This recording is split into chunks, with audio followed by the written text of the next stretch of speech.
Peringatkan Barat, Putin kerahkan 2 pesawat pengembang nuklir ke dekat Inggris.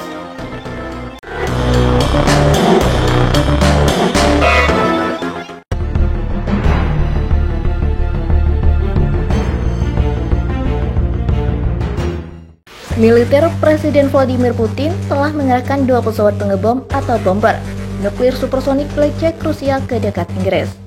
Media Inggris beranggapan manuver Moskow pada hari Rabu itu sebagai peringatan terhadap Barat saat Rusia bersiap menandai setahun invasinya ke Ukraina, yang dimulai sejak 24 Februari tahun lalu. Pengerahan sepasang bomber Tu-160 White Swan atau Blackjack ke dekat Inggris terjadi hanya beberapa jam setelah Moskow mengerahkan pesawat strategisnya ke atas Laut Bering.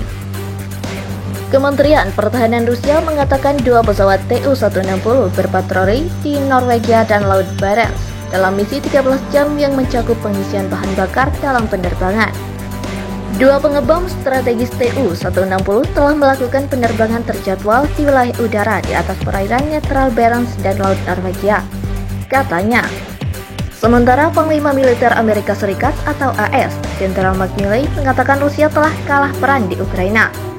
Rusia membayar harga yang sangat mahal di medan perang, kata Jenderal Milley. Menurutnya, unit elit Moskow telah musnah untuk ketiga kalinya dalam perang di Ukraina.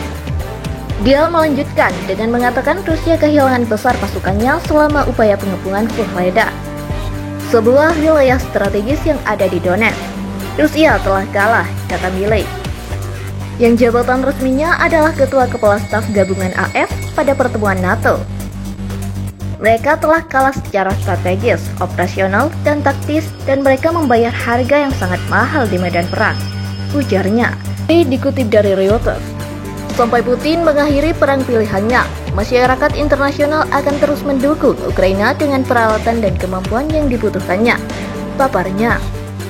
Secara terpisah, Wakil Perdana Menteri Ukraina Hanna Maliar memposting di Telegram tentang situasi di timur saat mereka menghadapi serangan Rusia sepanjang waktu. Serangan musuh berlanjut di timur dengan serangan sepanjang waktu.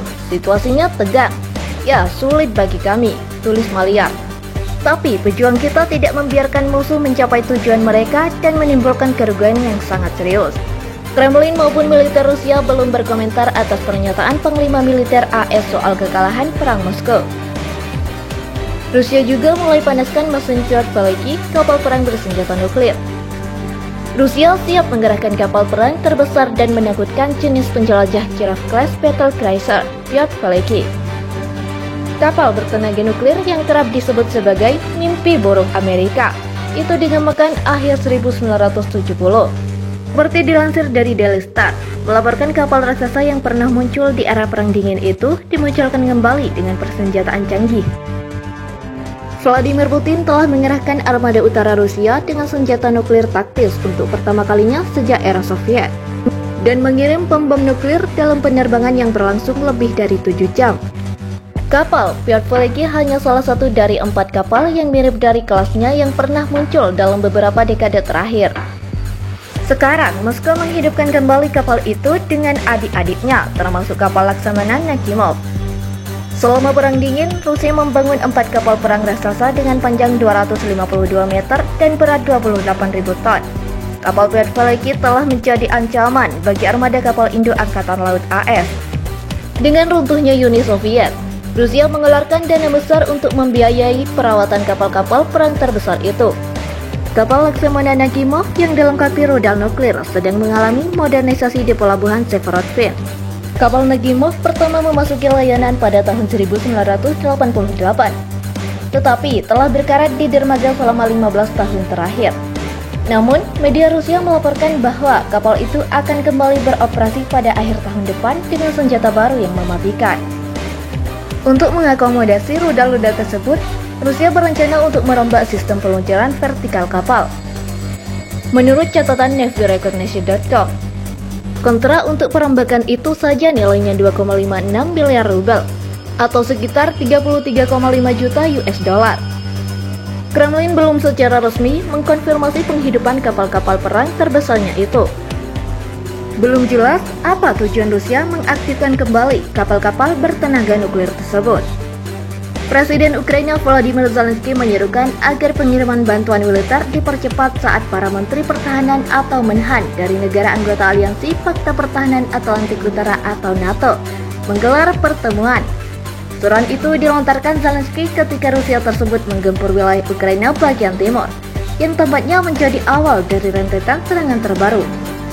Seperti dilansir Reuters, sebagai besar serangan artileri Rusia difokuskan pada Bakhmut, kota yang dibom di Donetsk, Korea bagian timur, dan menjadi target utama Presiden Vladimir Putin. Tentara Ukraina di wilayah itu telah membentengi posisinya untuk mengantisipasi pertempuran di jalanan. Dikuasainya, Bakhmut akan memberikan batu loncatan bagi Rusia untuk terus bergerak maju ke arah dua kota lebih besar, yakni Kramatorsk dan Sloviansk di Donetsk. Itu juga menjadi momentum bagi Moskow setelah mengalami kemunduran selama berbulan-bulan menjelang peringatan setahun invasi ke Ukraina. Situasi di garis depan, khususnya di wilayah Donetsk dan Luhansk, tetap sangat sulit. Pertempuran benar-benar terjadi di setiap jengkal tanah Ukraina, sebut Zelensky dalam pidato terbarunya pada hari Selasa. Disebutkan juga oleh Zelensky bahwa Rusia sedang terburu-buru untuk mendapatkan pencapaian sebanyak mungkin dengan dorongan terakhirnya, sebelum Ukraina dan sekutu-sekutunya mengumpulkan kekuatan. Itulah mengapa kecepatan menjadi penting.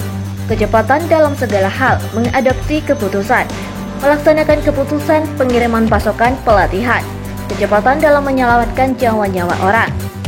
Catat Zelensky dalam pernyataannya, Ukraina lebih cepat dalam menghabiskan pasukan senjata dibandingkan Barat memproduksinya.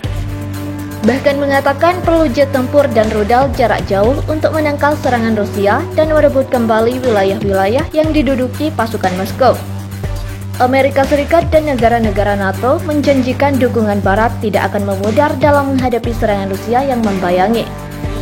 Saat para menhan negara-negara NATO bertemu di Brussel, Belgia, Ukraina memiliki persyaratan mendesak untuk membantu negara itu mencapai momen krusial dalam perang. Kami meyakini akan ada jendela peluang untuk mereka melakukan inisiatif, sebut Menhan AS Lloyd Austin, yang memperkirakan Ukraina akan melancarkan serangan balasan pada musim semi mendatang. Menhan Jerman Boris Pistorius mengatakan bahwa opsi memasuk Ukraina dengan jet tempur tentu akan dibahas, tapi itu bukan fokus saat ini. Rusia yang menyebut operasinya di Ukraina untuk menghilangkan ancaman keamanan, menyebut NATO menunjukkan permusuhan terhadap pihaknya setiap hari dan menjadi semakin terlibat dalam konflik. Kiev dan sekutu-sekutu baratnya menyebut tindakan Rusia sebagai perampasan tanah tidak beralasan. Sekretaris Jenderal NATO Jens Stoltenberg menyatakan, Putin sedang mempersiapkan lebih banyak perang untuk serangan baru. Kremlin diketahui semakin meningkatkan serangan di wilayah selatan dan timur Ukraina dalam beberapa pekan terakhir, dan serangan terbaru secara besar-besaran diantisipasi secara luas. Dalam sehari terakhir, sebut Staf Jenderal Angkatan Bersenjata Ukraina, pasukan Rusia menggempur lebih dari 25 permukiman ke arah Bakhmut. Unit-unit Ukraina disebut mampu menangkis serangan di lebih dari 20 area permukiman, termasuk Bakhmut dan Vuhledar, kota berjarak 150 km sebelah barat daya Bakhmut.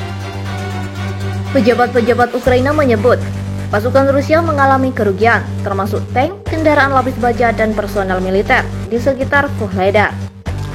Menteri Pertahanan Amerika Lloyd Austin pada hari Selasa memperbarui dukungan NATO pada Ukraina, sementara negara itu mendesak sekutu-sekutu barat mengirimkan jet-jet tempur untuk membantu mereka membuat Rusia frustasi dengan invasinya.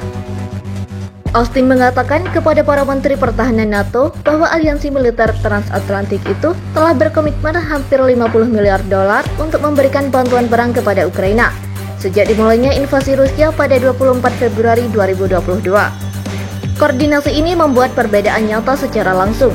Amerika, Jerman, Belanda bekerja sama untuk memberikan sistem pertahanan udara Patriot ke Ukraina. Perancis dan Italia bekerja sama menyediakan sistem pertahanan udara SAMPT, sementara konsorsium beberapa negara termasuk Jerman, Polandia, Kanada, Portugal, Spanyol, Norwegia, Denmark, dan Belanda bekerja sama menyediakan tank-tank tempur Leopard. Untuk persenjataan lebih canggih, Amerika bersama Republik Ceko dan Belanda bersama-sama menyediakan lebih dari 90 tank T-72. Ini merupakan tambahan atas sumbangan terbaru tank T-72 dari Polandia. Inggris telah mengirim tank tempur utama Challenger dan bekerja sama dengan beberapa negara lain untuk memberi amunisi.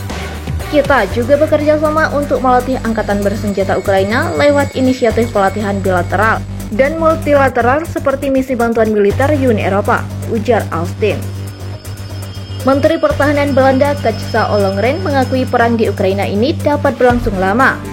Perang ini dapat berlangsung lama, dalam kurun waktu itu angkatan bersenjata Ukraina harus melakukan transisi karena mereka menggunakan banyak peralatan Rusia, seperti tank dan jet-jet tempur MiG. Kini mereka harus melakukan transisi ke peralatan Eropa, Amerika, dan lainnya. Saya memahami, jika dalam masa transisi itu mereka juga ingin sekaligus melakukan transisi pertahanan udara dan jet-jet tempurnya. Saya kira ini menjadi bagian dari pertimbangan yang kita jalani sekarang, kata Ollongren. Ketika ditanya wartawan tentang bantuan militer apa yang diinginkannya, Menteri Pertahanan Ukraina Oleksiy Rezhginov menunjukkan gambar sebuah pesawat tempur. Amerika telah menolak memberikan jet tempur kepada Ukraina, sedangkan Inggris sedang mengkaji kemungkinan itu. Memasuki tahun kedua pertempuran dengan Rusia, mitra-mitra NATO lebih prihatin akan